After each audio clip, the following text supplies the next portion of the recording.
ouvinte, olá, meu querido telespectador. Que prazer estar aqui mais uma vez nesta quarta-feira abençoada, para estar com vocês. Eu, Ramona Torres, Chuvane Calim, você sabe que você só me vê aqui no programa Luz de Évora, aqui na TV Rádio Web Umbanda e Seus Mistérios. E você que me acompanha e você que está chegando agora, sabe que esse programa tem um formato almanaque, A gente pode falar de diversos assuntos aí da espiritualidade, falando sobre cultura cigana, oráculos diversos, cultura afro, magia, feitiçaria, bruxaria ancestral. E hoje, gente, no programa Luz de Évora, nós vamos falar de uma coisa, de um momento, de uma parte da cultura cigana que é de seu interesse e é de interesse de todos nós. Eu vou falar da Tissara Ritana, e também falou do Tissara, tem que falar da Kalinatura, Muito bom! Espetacular. Gente, vocês sabem que a nossa cultura, a cultura cigana, ela é uma cultura cheia de mistérios, mas é uma cultura muito vasta e com algumas controvérsias a seu respeito.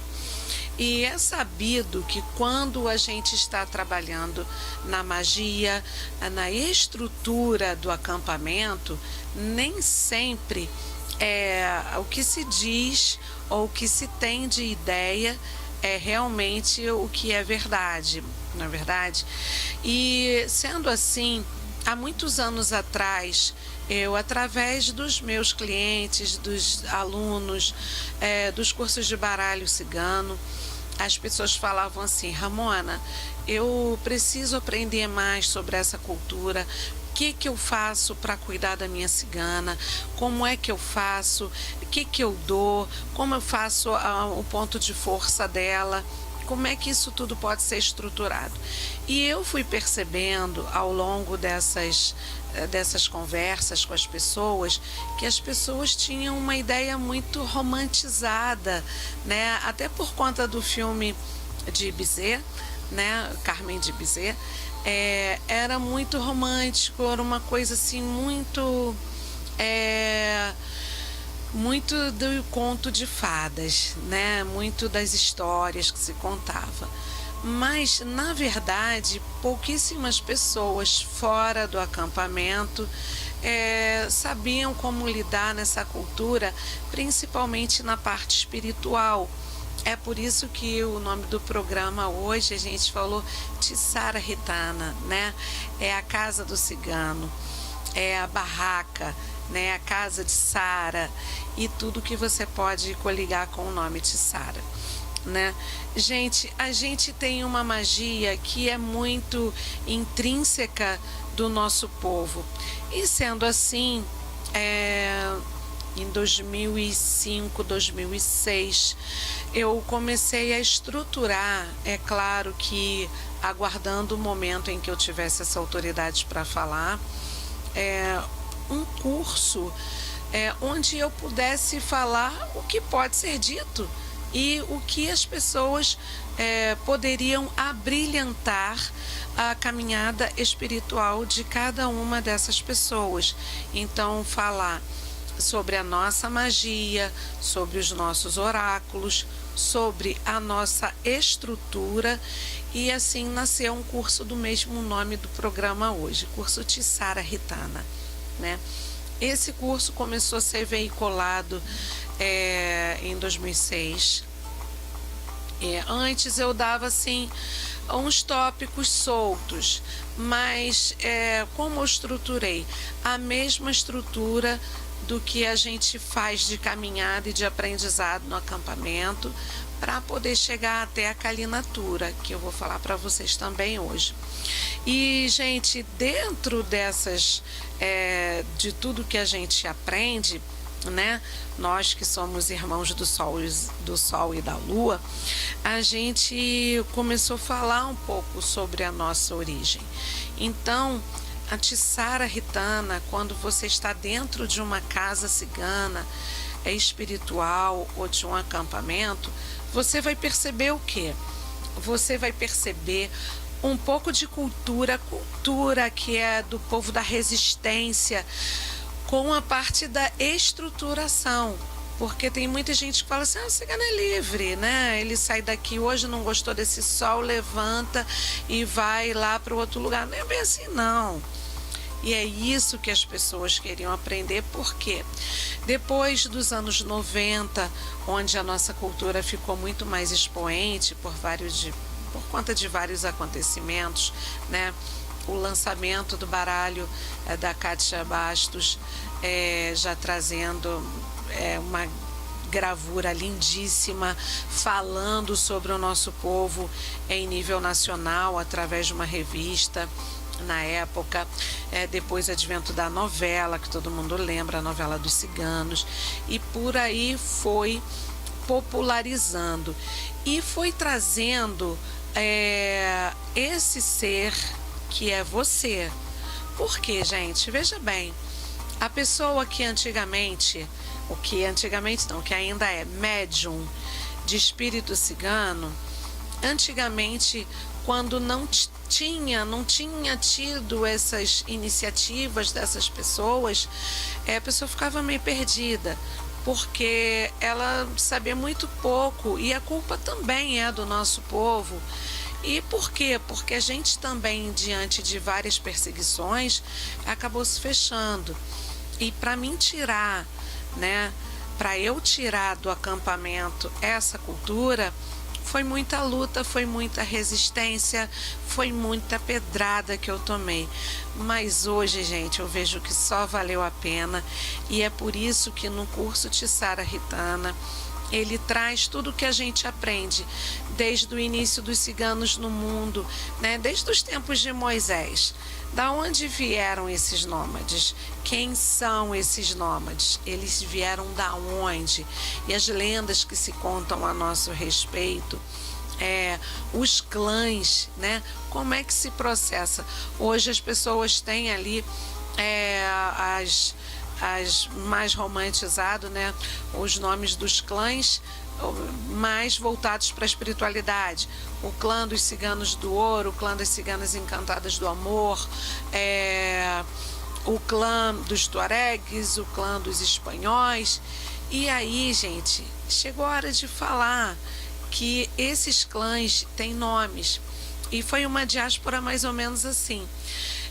Isso eu não aprendi tudo no acampamento, tá, gente? Aprendi, vamos dizer, 80%, e o resto eu busquei na biblioteca mesmo.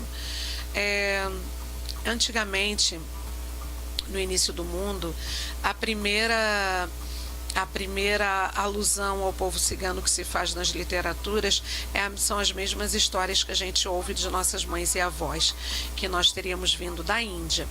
E como ficou classificada e como ficou formalizada essa ideia. Nos anos 60, essa é a parte da biblioteca. Um historiador muito interessado no nosso dialeto, nas nossas palavras tão diferentes,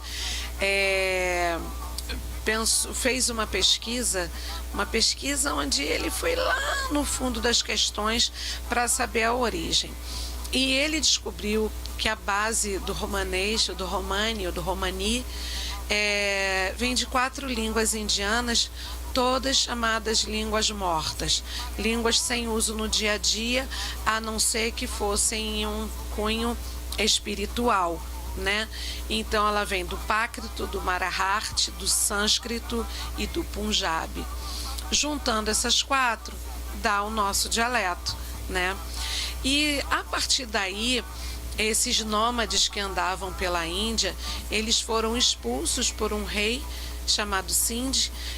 Não existe em nenhuma literatura uma data, para quem gosta de data, não tem, né? E esses nômades, que não eram só ciganos na época, eles foram andando, onde teriam uma ideia de achar um lugar aonde eles pudessem ficar, né? Dentro dessa ideia de onde eles pudessem ficar, o que aconteceu? Eles pensaram, bom, eu vou por aqui que é mais fácil. Aí teve a primeira descortinação, porque a Índia é num outro continente, né? Tá lá no continente asiático. E eles atravessaram o Estreito de Gibraltar, eles atravessaram os mares, o estreito foi depois, e acabaram chegando no continente africano e ficaram muito tempo no Egito. E de lá do Egito, eles foram um grupo para o leste europeu, da onde vêm os clãs mais tradicionais, com seus nomes tradicionais, né? E o restante optou por ir até o Marrocos e do Marrocos atravessar o Estreito de Gibraltar e chegar na Espanha.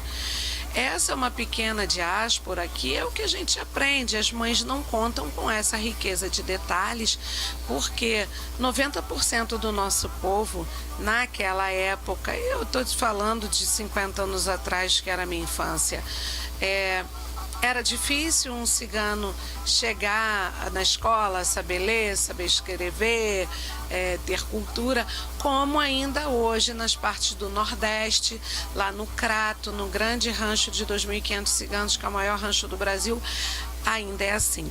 Então elas contavam que um rei perseguiu, que eles foram, né, migraram pelos mares, enfrentaram todos os perigos e chegaram numa terra distante, onde havia as pirâmides, porque era assim que elas aprenderam. E sendo assim, quando a gente começa a discorrer sobre os clãs e nascimento dos clãs, a gente começa a ver como é que funciona a estrutura da Tiçara Ritana, né? Uma das estruturas, o nascimento dos clãs dá origem à estrutura, porque a primeira estrutura que surgiu foi com esses ciganos que foram para o leste europeu. E eu falo para vocês por quê? Porque quando eles entraram naquelas terras de branco, porque, gente, o indiano é aquela cor magnífica, né? É marrom bombom. Chegou no Egito um chocolate ao leite, maravilhoso. Lindos. E chegaram primeira estranheza, porque foi uma terra de branco, né? No leste europeu. O europeu geralmente é um povo de pele clara. E eles tiveram uma tolerância parcial e uma permissão de ficar em alguns daqueles locais, né? A Romênia, muito cigano, ainda tem Romênia, Alsácia, Hungria, Áustria, Alemanha, e muitos outros, Inglaterra, Suécia, Suíça, todo aquele leste ficou ali permeado de ciganos. Então, com essa chegada, eles começaram com o tempo se misturar, né, com um povo que era fascinado com as nossas tradições, com o nosso jeito de viver, com as nossas coisas. Então, aquele povo vai dizer que aquelas mulheres lindas, né, dos olhos claros, não ficaram encantadas por aqueles homens morenos, né, sedutores, muito bonitos. E também as ciganas, também de pele mais fechada no leste europeu, também ficaram seduzidas pelos aqueles homens brancos, louros, de olhos claros, e daí se deu uma junção muito magnífica. E o que o povo cigano aprendeu nessa época? Eu falo para vocês.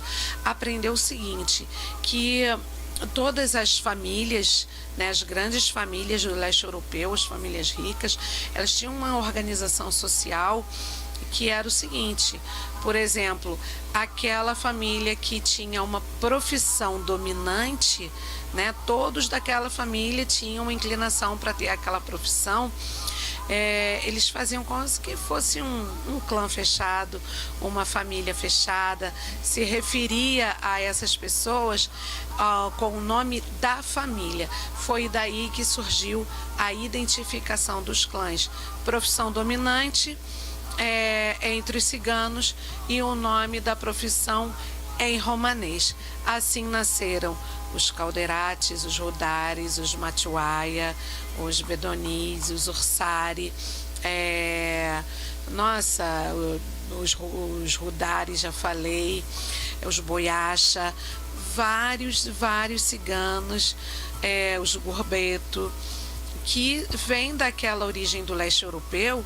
E aí você vai falar, tá bom, Ramona, e aí, o que se interessa na espiritualidade? Interessa que quando o cigano chega, incorpora e se mostra no oráculo, ele se mostra com uma característica dominante. A pessoa pode até falar, poxa, a minha cigana, ela trabalha dançando. Às vezes a pessoa não entende, mas ela sai dançando, ela tem essa expressão, ela gosta disso, tarará, tarará. E, sabe, é aquela coisa de se pôr na frente. Isso ela está dizendo o clã, é Boiacha. O cigano de cura, que é tão popular, né? O cigano gosta de águas, trabalha com cristais, faz os seus elixires de cristais, de ervas, de especiarias. Ele é Rudari, são os nossos médicos do astral. Então, a partir do clã, você pode desenrolar tudo ali sobre aquele clã. Aí você vai falar sobre aquele espírito, sobre aquele jeito de ser. Aí você vai falar, pô, mas e o Calon? Calon, primo pobre, né, que a gente brinca. Inclusive eu própria também sou Calon. Sou Calim, né, que sou mulher. O Calon surgiu de um deboche. Os ciganos que estavam na Espanha chegaram, né, vieram do Marrocos, atravessaram o Estreito de Gibraltar, entraram na Espanha e se espalharam por aquela Europa que eu chamo de Europa Latina, o povo com sangue mais quente, acabaram chegando em Portugal. Gente, em Portugal, desde 1686, né, eles faziam leis contra nós. Eu vou falar, nossa, coitadinho do povo cigano. Não, era uma linguagem de enfrentamento das duas partes, como na verdade é até hoje. Então, os portugueses, todas as leis tinham que você pegar na biblioteca, isso é parte da biblioteca, você vai pegar e vai ver lá no Angus Fraser relatando que tinha a palavra calão da palavra portuguesa, né, o português arcaico, palavra de baixo calão, quer dizer, uma palavra que não presta. E com o advento dessas leis, chegando em contato com o povo cigano, eles começaram a se xingar de calão. Por quê? Porque era uma brincadeira entre eles, como se eles estivessem incorporando ali aquela alma lusitana, que hoje nos é tão cara, mas que na época tinha uma linguagem mais agressiva. E os ciganos espanhóis, que eram grupos de nômades que influenciaram o flamenco, né? O flamenco era uma dança de corte e com o tempo o povo cigano dançando nas praças de Sevilha, de Madrid, enfim, acabou influenciando. Eles não conseguiam falar calão e começaram a falar calon. Aí ele é calon, né? E com a corruptela do tempo ficou sendo Calon. E o Calon chegou no Brasil antes de todos os outros clãs, porque ele veio na esquadra de Dom João VI. Dom João VI trouxe 65 naus, 64 de portugueses, alguns em uma situação financeira mais difícil, nobres também, algumas pessoas para os servir, e uma nau, que era a 75ª nau, só de ciganos. Aí você pensa, para que ele trouxe uma nau que comporta 390 pessoas, 390 ciganos? Porque Dom João VI era um visionário, né? Talvez ele tenha sido, dentro da cultura portuguesa, o cara de maior expressão. Ele era um visionário porque ele sabia que ele precisaria manter as mulheres nessa terra quente, quietas, as mulheres satisfeitas, né? Antigamente satisfazia com tão pouco, né? Hoje a minha parte eu prefiro em joia, gente, ou dinheiro. Tô brincando, né? Às vezes, Dom João VI era um visionário. Ele trouxe as ciganas, que eram as melhores cartomantes, as damas de companhia, as mulheres que eram procuradas nas madrugadas ou às escondidas para que fizessem suas poções, e isso eles achavam que poderiam entreter as mulheres com suas tramas, o seu traço mais feminino. Então trouxeram as melhores amantes, né? Não é porque era cigana que não tinha sentimento, que só ia se apaixonar por cigano. Não, essas ciganas são espíritos hoje que são as pombagiras ciganas. Elas se apaixonaram por aqueles nobres, por homens que não eram seus prometidos, eram outras pessoas. Então, mas ela veio também, as amantes, as amásias, né? Vieram também as feiticeiras, vieram as cartomantes, vieram, enfim, vários tipos de ciganas. E os ciganos, ele trouxe basicamente duas classes, e isso é contado nos livros dos maiores historiadores do Brasil, que é Diná Silveira de Queiroz e Paulo Setúbal, né? Ele trouxe os homens para trabalhar na forja, né? Os ciganos trabalhavam muito bem com ferro, com aço, na moldagem, na fundição, para fazer aqui o que não havia, né? Já havia na Europa, mas não havia aqui nessa terra Brasilis. Então ele trouxe também os armeiros, né? Os ciganos que sabiam lidar com todo tipo de arma, desde a baioneta até a arma de fogo, que já existia, porque as primeiras armas de fogo tinham sido desenhadas e elaboradas por Leonardo da Vinci na Idade Média ainda, né? Conta-se até que Cesare Borgia aprisionou e fez ele, depois que ele desenhou o primeiro arcabuz, que era um canhão em miniatura, segundo a linguagem dos Borgias, que ele desenhasse mais elaborasse mais daquela coisa. E sendo assim, os canhões, ciganos sabiam lidar com pólvora, manter a pólvora seca, esses tipos de coisa, beirando aí a um militarismo da pessoa que vive ali no campo e sabe lidar com as intempéries da natureza. E trouxe também a classe masculina dominante, que eram os meirinhos. Gente, os meirinhos, eles foram antecessores dos oficiais de justiça. Eles levavam os comunicados da corte portuguesa a todos os lugares que a corte fincava aí suas bandeiras, né, dentro do nosso país. E esse meirinho, ele sabia lidar com adversidades, ele sabia cavalgar, eram conhecidos os estrupiadores de cavalo, que o cavalo parava, mas o homem não. E se morresse, era só um cigano. A casa real não precisava dar benesses, nem indenizações, nem nada. Então, sendo assim, Dom João VI, como visionário, trouxe esses 390 ciganos com essas classes que ele sabia que ia precisar. Chegando aqui, gente, nós começamos a trabalhar, como sempre trabalhamos em todos os locais, praticante de arte divinatória, comerciantes, artistas, inclusive hoje o conhecido campo o Campo da República, né, que já foi chamado de Campo de Santana, no centro da cidade, ali quase em frente à Central do Brasil, já foi conhecido como Campo dos Ciganos, igual a Rua da Constituição, que era a Rua dos Ciganos, onde os ciganos chegavam, acampavam e ficavam pertinho de São Cristóvão para poder ali divertir a corte. Sendo assim, essa diáspora, ela é muito mais do que eu estou falando, e olha que eu já estou falando coisa beça para vocês.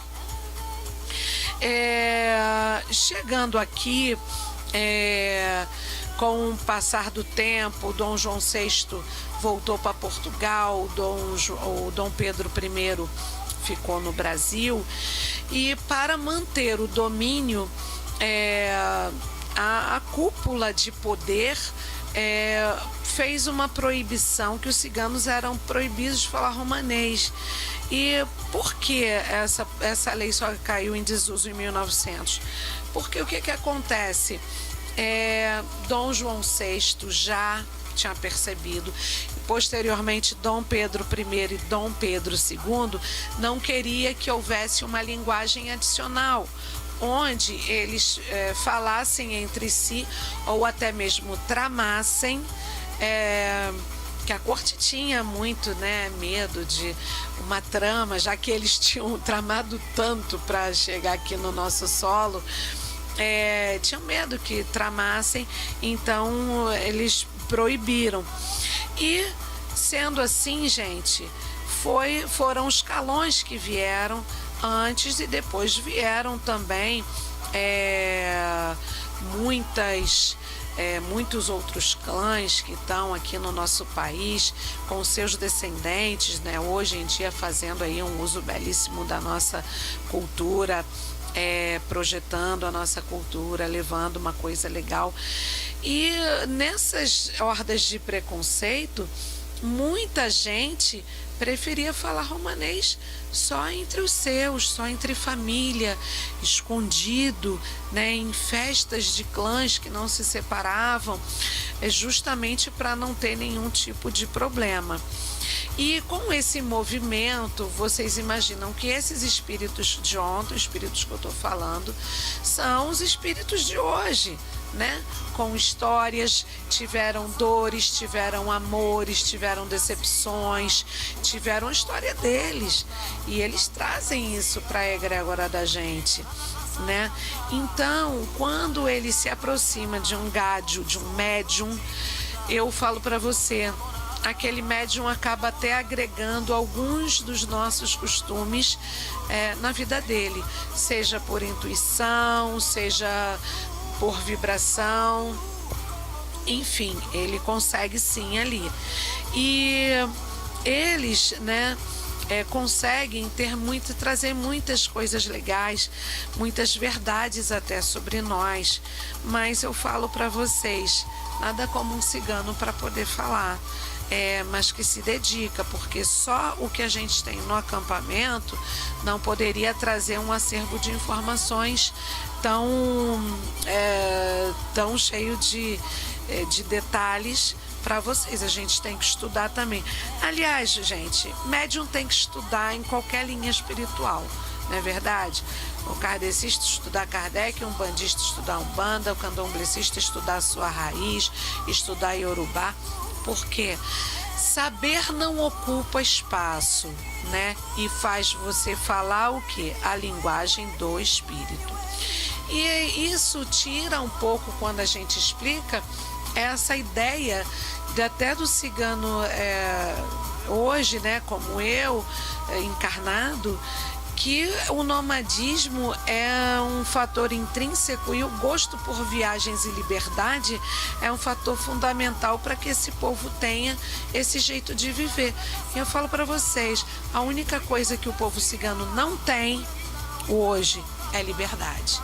Eu falo para vocês e vou dando as literaturas que como eu já falei, Angus Fraser, Dina Silveira de Queiroz, Paulo Setúbal, teve também um sociólogo falecido, Paulo Sérgio Adolfo, tem um livro belíssimo, Rom, a Saga Cigana. que fala, né? Porque o que acontece? Desde os primórdios dos tempos, a gente vai lá atrás, todo mundo quer descobrir uma fortuna escondida, terras novas, e por isso leva você a caminhar por vários caminhos. Mas como nós estávamos e estamos de certa forma restritos à nossa casta, a gente mesmo sem ter uma tradição que tenha uma escola de ciganidades, né? A gente consegue preservar os nossos costumes a partir da tradição oral. Até porque, gente, isso foi um dos fatores que eu ficava muito pensando nisso quando eu era mais jovem, quando eu me levou depois a escrever esse curso, e que um dia vai ser livro. Eu ficava pensando o seguinte, e quando isso chegar num ponto que a tradição oral não for mais suficiente, né? Vai se perder. É claro que teve resistências de pessoas que achavam assim, não pode falar, porque a garantir o sentido de um povo é a sua cultura e a sua tradição. Mas eu falo para vocês que outras ricas culturas, outras vastas culturas acabaram se perdendo, como os maias, os incas, os astecas, que acabaram não deixando um registro da cultura deles. Hoje o que se tem, né, a maioria das vezes são suposições. E aí eu também vou falar um pouco para vocês dos nossos costumes domésticos, né? No regime doméstico, gente, o papel da mulher é de suma importância na família. Só elas podem castigar fisicamente os filhos e os netos, dar aquela chineladinha na bunda que não mata ninguém, que às vezes a criança faz uma baguncinha, ou ela chama atenção, bota sentado na cadeira e tal. Só elas. Os pais não. Os pais olham e, como é que se diz? Eles orientam, mas não colocam a mão de verdade. As meninas são tratadas até os 7 anos como princesas, porque até os 7 anos nós somos crianças. A partir dos 8 anos nós somos adultas, mini mulheres. Começamos a aprender as artes divinatórias, o baralho, as mãos, cartomancia tradicional, baralho cigano, quiromancia, magia, e tudo começa de uma bruxice lá de baixo, né, para honrar a nossa ancestralidade. Os meninos também, os meninos até os 7 anos, eles são tratados como crianças, mas a partir dos 8, eles já começam a ir com o pai para trabalhar, né? Seja qual for o sustento que o pai tenha, se ele antigamente era muito comum, né, entre os ciganos, ou a música, tanto que existem vários belíssimos músicos ciganos, né, que eu digo aqui no Rio, a família Vacite, ou venda de objetos, o famoso prestanista, né, que passa todo sábado aquela carteirinha. Antigamente isso era profissão de cigano, e um menino de 8 anos ia com o pai. E eu falo para vocês, às vezes quando eu deparo, eu posso até falar uma coisa que vai causar um espanto para quem está ouvindo esse programa, está me vendo, e você só me ouve aqui, só me vê aqui na TV Rádio Web Umbanda e Seus Mistérios, no programa Luz de Évora, né? Eu, Ramona Torres, Chuvane, Kalim, vou falar uma coisa para vocês. Às vezes quando eu pego o jornal ou o Facebook, ou internet, e tá lá, no trabalho escravo da criança, não sei o que lá, e que não pode, trabalho infantil, tem que ser banido. Olha, gente, isso pode ser revisto, porque às vezes uma criança que começa a trabalhar cedo com o pai e com a mãe, eu não estou falando de quebrar pedra, tá? Mas descascar uma bananinha ali, pode sim. Botar um brinquedo no lugar, pode sim. Entregar um bloquinho para cliente da mãe, pode sim. Não mata não. Isso faz com que a gente dê mais valor ao dinheiro e a gente consiga viver melhor também. Geralmente os pais, né, são músicos, eles tocam, eles cantam e eles ensinam a hierarquia do clã para os meninos e para as meninas, a hierarquia da família, né? A mãe também prepara aquela ciganinha, isso mais no passado, para ser uma esposa fiel, mãe amantíssima, querida, prestativa ao clã. Essa é uma parte que eu falo para vocês. Eu gosto muito que tenha, de certa forma, ampliado e evoluído. Por exemplo, as meninas, quando eu era criança, eram preparadas para casar, aprendiam a ler a mão, a ler o baralho, que é o sustento da cigana, a fazer perfumes, a organizar a casa, né, lavar a louça, deixar uma panela brilhando, areando com areia, né, não era com bombril não, com areia, não era palha de aço não, costura, a fazer o bolo, a fazer banquetes, comidas, porque e criar filhos. Essa era a atribuição da mulher, né? Às vezes muitas das mulheres que da minha vida, eu falo, as minhas ancestrais, eu via que tinham pouca cultura, às vezes quase que nenhuma mesmo, porque elas tinham que contar o dinheiro do pão e os filhos, não precisava muito mais do que isso não. E a gente conseguiu, né, evoluir. As meninas hoje vão à escola, aprendem, tem ciganas com instrução, donas de suas vidas. Isso não faz com que elas entrem em choque com a tradição, não. A gente continua sendo cigana, mas podendo ter outros tipos de ensinamento, ter uma profissão, etc. Os avós contavam as histórias, né, que narravam o passado da nossa raça. E as avós, a vovó sou eu, né, adoro, tô super curtindo minha netinha, ensinava aí o uso da magia, cuidava das mulheres grávidas do clã. E ensinavam também toda essa diáspora do povo cigano que a gente pode ter sobre a espiritualidade, os mestres ciganos astrais e tudo que a gente pode ver num movimento espiritual. Porque o que acontece? Se você sabe, você é médium de uma cigana, de um cigano, você vai pensar o quê? Putz, eu quero fazer parte disso dali, né? Eu quero chegar cada vez mais perto da minha cigana, eu quero dar o melhor de mim.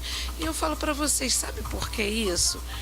Porque esses espíritos, assim como as outras linhagens também, eu acredito, nós que somos espiritualistas, a gente acaba sendo conquistado por essas entidades, né? O vovô, a vovó, a criança, o Exu, a pombagira, o cigano, o orixá. É tão gostoso quando a gente fala disso, a gente tá nessa vibração e isso nos conquista, né? Então a gente acaba também aprendendo muito dessa parte. A nossa iniciação, a gente tem que fazer 2 parâmetros, né? A gente tem que fazer 2 aspas. Não é iniciação porque o culto espiritual do povo cigano não é uma religião, é um culto étnico, né? O culto de um povo, mas não deixa de ser uma religião, até mesmo algumas pessoas chamam de cigania, né? Porque a gente tem que se preparar para trabalhar com os espíritos como em qualquer outra, né? O padre não vai para o seminário, o candomblessista não raspa a cabeça, poxa, e tantos outros, o Hare Krishna não fica lá aprendendo seus princípios. A gente também tem essa jornada, essa caminhada, o nosso Agerte Adron, né? E eu falo para vocês que quando a gente fala em termos de cigano de alma, a gente encontra vários tipos de pessoas.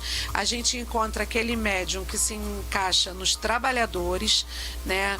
Aquele que vai trabalhar sem contestação, sem peso, ele vai trabalhar com alegria, vai buscar os estudadores, né, os estudantes, aqueles que buscam conhecimento, mas não fazem nada com ele, não botam em prática, né?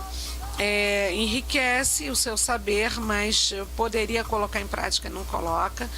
E os transformadores. Os transformadores são aqueles que iniciam uma jornada, né, iniciam seus passos, a sua caminhada, e ele vai a fundo, né? Os transformadores, quando ele chega ali, ele acende, ele se identifica, ele se alegra, porque ele está na intimidade daqueles espíritos. E eu falo ainda para vocês o seguinte, que esse estudante que é transformador, que busca saber, que quer saber dessa diáspora, que quer ir mais fundo, que é aquele cara que quando vê um cigano rati, ele vai e pergunta como é que eu posso tratar da minha cigana, do meu cigano. Ele fica inebriado nesse jardim de tantas flores, né, das flores do conhecimento. Então ele vai buscar cada vez mais e vai colher cada flor, cada uma a seu tempo, né? E aí, gente, eu falo para vocês, quando você chega nesse patamar, o que acontece? Acontece a calinatura, né? Aí muitos me perguntam, mas o que é calinatura? Gente, é quando você passa por esse preparo, por esses conhecimentos para iniciar a sua jornada junto ao trabalho espiritual do povo cigano. Aí você vai falar, não, mas eu não estou iniciando porque eu já trabalho com a cigana há 10 anos, 12 anos, 15 anos, 20 anos. Tudo bem, mas é como se você fizesse isso aqui, ó, tchoc, abrisse uma portinhola de conhecimentos que às vezes vão ir de encontro ao que a cigana faz, ao que você aceita, mas não sabe o que é. A calinatura é isso, né? A gente fala na calinatura, nessa preparação, eu falo que é um reencontro, né? É o chameguinho do coração, de outras vidas, e é um encontro com aquele calorzinho do coração que continuou ali pulsante, né? Ele formaliza uma ação, ele formaliza os laços do amor espiritual, né? Você passa por uma ascensão de um nível para outro, né? De um nível para uma consciência superior, porque quando você tem seu Kepara ali, as palavras sagradas são ditas em cima, né? Todas as religiões têm conjuros e rezas. Você fala, é como se você sacralizasse o que? O Kepara também, sacralizasse você como um reconhecido membro cigano de alma hoje e ratie em muito de suas outras vidas, né?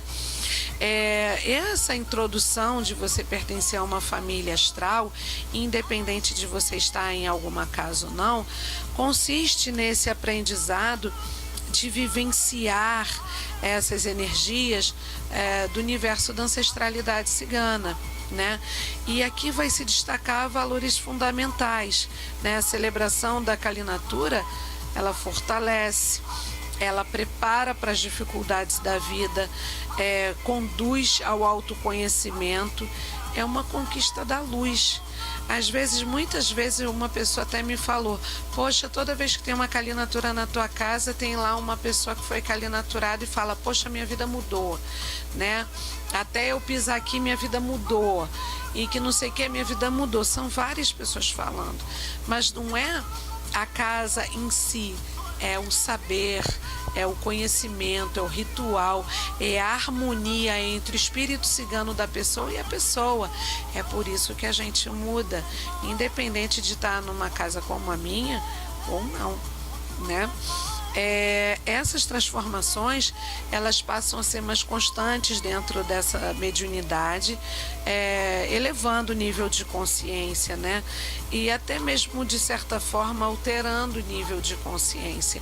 É por isso que a gente fala, gente, na calinatura tem uma energia que só tem Kali Natura, você não encontra em nenhum outro ritual, porque de certa forma esse reencontro da pessoa que hoje não é Hati, mas já foi, e que é um cigano de alma, é um reencontro de felicidades. Então não tem como você ser mais a mesma pessoa. A pessoa com certeza muda.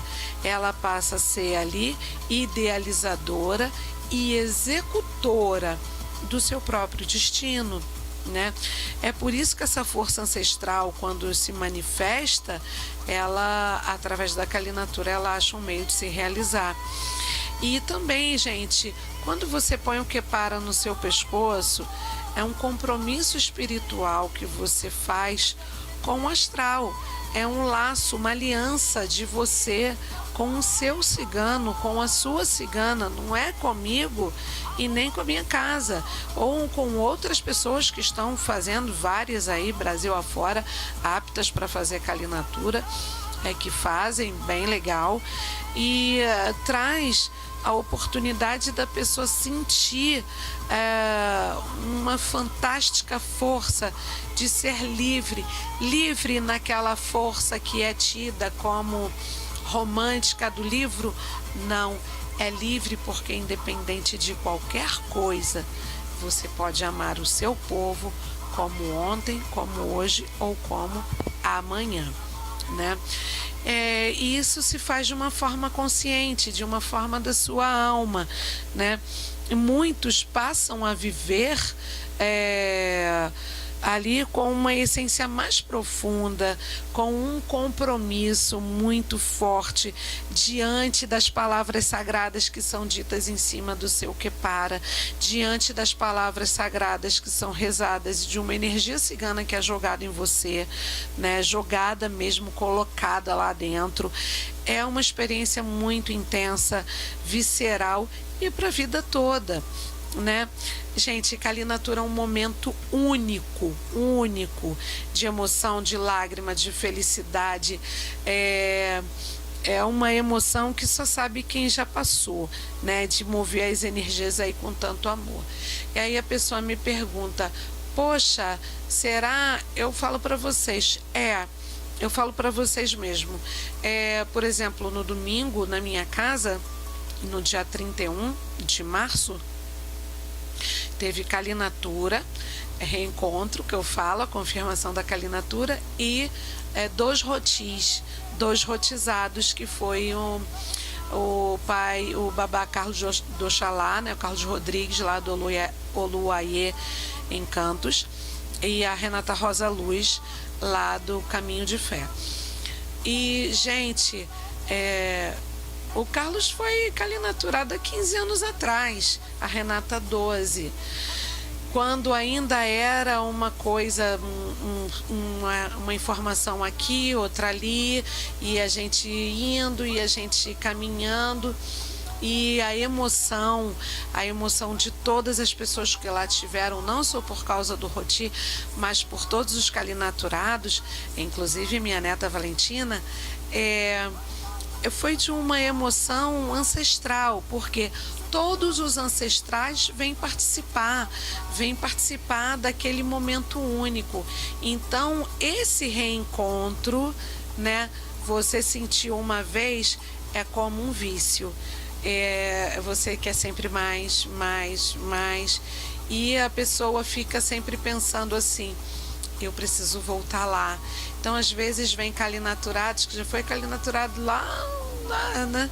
Eu brinco desde que Dom João VI veio para o Brasil, mas vem porque para sentir de novo aquela energia, aquela emoção do reencontro.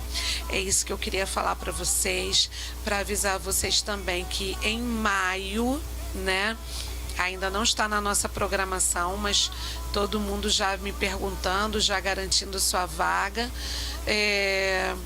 Em maio, 11 de maio, nós teremos o curso Tissara Ritana lá na Rajor. É um workshop grande de 9 às 18. Você que quer tanto ser Kali Naturado, entre em contato no zap da Rajor, que é 21 99888 3687, ou no fixo 25835497. Porque a gente vai dar todas as informações, porque esse curso hoje ele acontece 2 vezes no ano, né? E é um curso que todo mundo quer, fica esperando. E também, gente, porque olha só, a partir de sábado, 6 de abril, até o dia 13, eu estou em Buenos Aires, lá junto à minha amada Manushi, Jimena Omi e Fé. Pra gente linda, e é linda, né? Que menina bonita, responsável, uma Manushi maravilhosa, capacitada para orientar todas as pessoas. Os calinaturados do ano passado, que eu já estou chamando para ajudar a gente na calinatura desse ano. Qualquer coisa fala com a Jimena. E porque todo mundo quer, aí as pessoas até brincam comigo, nossa, tá tá internacional, tá, né, indo para o mundo. Gente, o cigano andou no mundo todo, né? Eles não ficaram aqui, vieram de Portugal para cá e acabou a história. Só que não, né? E a sua alma, independente de onde você estiver, que tem um espírito cigano, você vai querer ser calinaturado, você vai querer a emoção desse encontro, você vai querer ter essas informações para chegar mais perto desse coração cigano. Você, tenho certeza, esteja onde estiver, e dos mais de 1000 calinaturados que eu tenho nessa grande jornada, depois que eu institucionei o curso Tissara Ritana, e até antes do curso, as pessoas que passaram pelas minhas mãos, mais de 1000 pessoas iniciadas nessa grande magia, quer saber mais. Porque às vezes você já está lá trabalhando, já está lá jogando as suas cartas, a cigana já está te dando o caminho, e você fica sempre com aquele gostinho, aquele sabor de quero mais na boca, querendo sempre mais, sempre mais, sempre mais. E é o caso, gente. Correr atrás do que se quer. O cigano é um povo da resistência, a gente não desiste, a gente vai mesmo, a gente busca, a gente não tem fronteira. E por o espírito que está aí junto na sua egrégora, na sua aura, também não tem, né? Basta você se programar para isso. Até porque quem quer fazer, faz. Esse é, né, um aviso. Quem quer fazer, faz. Quem não quer, arruma desculpa. Macumba boa é macumba longe, já diz Leandro Hassum, né?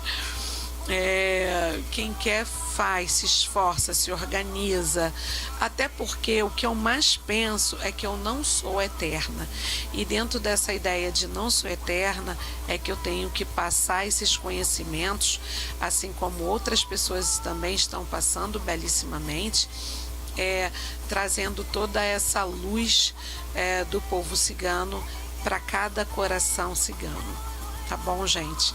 Eu também vou dar um aviso para vocês. Você, portenho, que tá aí, né, tá aí em Buenos Aires, junto a Jimena Omi e Fé, me esperem, porque a partir do dia 6 nós teremos batismo cigano, tradição cigana, tiçara cigana, calinatura, água de ruscátio,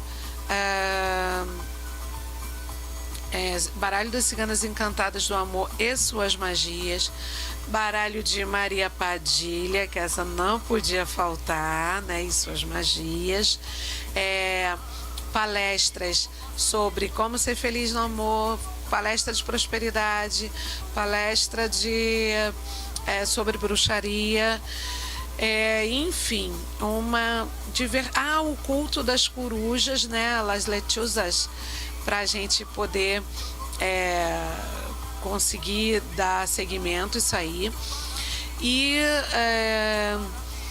vocês me esperem para que a gente possa estar nesse tempo todo e depois eu volto, fico aqui, sempre lembrando de vocês com muito, muito amor no coração, que ano que vem tem mais, né?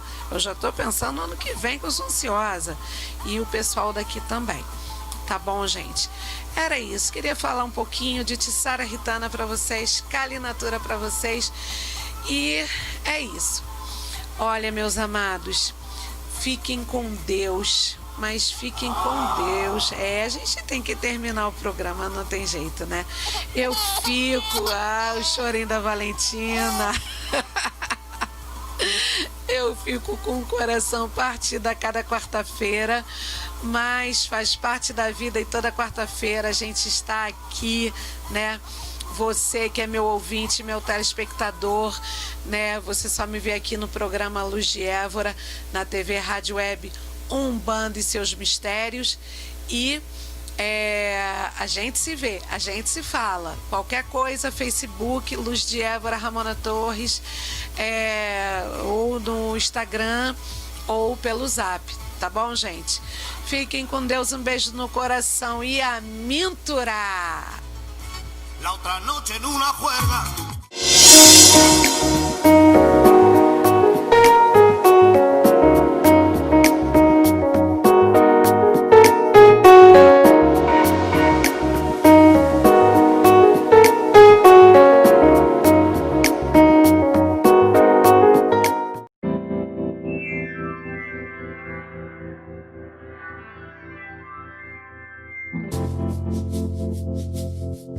Acabamos de apresentar o programa A Luz de Évora, numa apresentação de Ramona Torres.